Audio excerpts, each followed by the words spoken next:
Novel ہے، باقی اصناف سفن ہیں، کتابیں مطالعے میں رہتی ہیں. تو مجھے زینو نے ہرگز مایوس نہیں کیا. میں نے اسی وقت ڈاکٹر صاحب سے کہا تھا کہ آپ کا یہ ناول زندہ رہے گا. اس کے میں دلیل دیتا ہوں کہ کالج لائف میں نے ایک بات کہی تھی اپنے دوستوں سے کہ کرشن چندر، منٹو، بیدی، حیات اللہ انصاری، ان سب کو، علی عباس حسینی، تو میں نے کہا ان میں بلونت سنگھ دب گئے ہیں تھوڑے سے. تو میں نے کہا اگر آج میں بات کروں گا میری بات کوئی نہیں مانے گا، لیکن اگر میں زمین پہ زندہ رہا تو ایک وقت آئے گا کہ اردو ادب بلونت سنگھ کو تسلیم کرے گا، اس کے کام کو جمع کیا جائے گا، اس پہ ڈاکٹریٹ ہوگی، اس پہ تھیسز ہوں گے. اور مجھے خوشی ہے کہ سنگ میل پبلیکیشنز نے رات چور چاند ان کا شائع کیا. انڈیا سے بلونت سنگھ کے جو کلیات ہیں وہ میں نے منگوائے ہیں. تو میں ایسے سمجھتا ہوں کہ زینو جو ہے وہ ایک زندہ ناول ہے، اور انشاءاللہ تعالی العزیز وہ ناول جو ہے وہ زندہ رہے گا.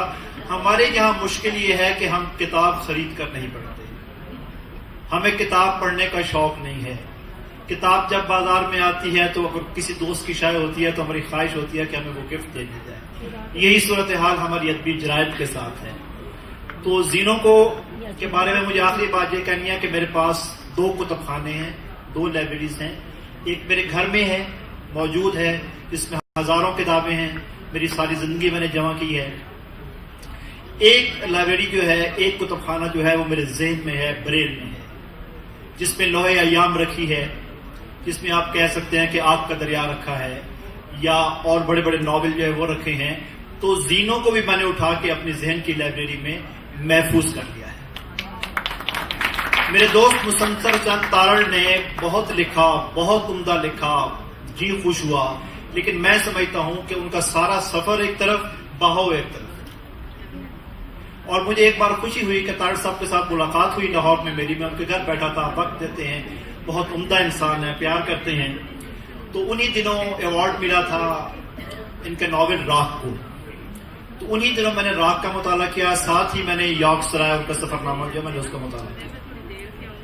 تو وہاں ان کا تارڑ صاحب گل لے کہ میں کہا ناول جہاں انہوں انعام ملیا ہے، تو اگر میں جج ہوں تو وہی بجائے میں یارک سرائے کو جڑا ہے نا وہ میں انعام دیتا. کہنے لگے کیوں؟ میں نے کہا جی بات یہ ہے کہ یارک سرائے جو ہے وہ ایک مکمل ناول ہے. آپ کسی نقاد کے پاس بھیج دیں، کسی قاری کے پاس بھیج دیں، میں یارک سرائے کو سفر نامہ نہیں مانتا. اور میرے گھر میں جو ریک ہے وہ ناول کے ریک میں وہ موجود ہے. تو مجھے وہاں ایک خوشی ہوئی، انہوں نے ایک بات کی کہ شوکت صدیقی اس پینل میں موجود تھے، اور ان کا بھی یہی کہنا تھا کہ یار یہ صنف سخن کا جو فرق ہے، اگر مجھے اجازت دی جاتی تو میں یارک سرائے کے جو ہے وہ میں انعام دیتا. یہ بہت اچھی تو اس لیے اللہ تعالیٰ آپ کو خوش رکھے. تو زینو انشاءاللہ ڈاکٹر صاحب زندہ رہے گا، ایسی بات نہیں ہے. اس کے ساتھ ہی اس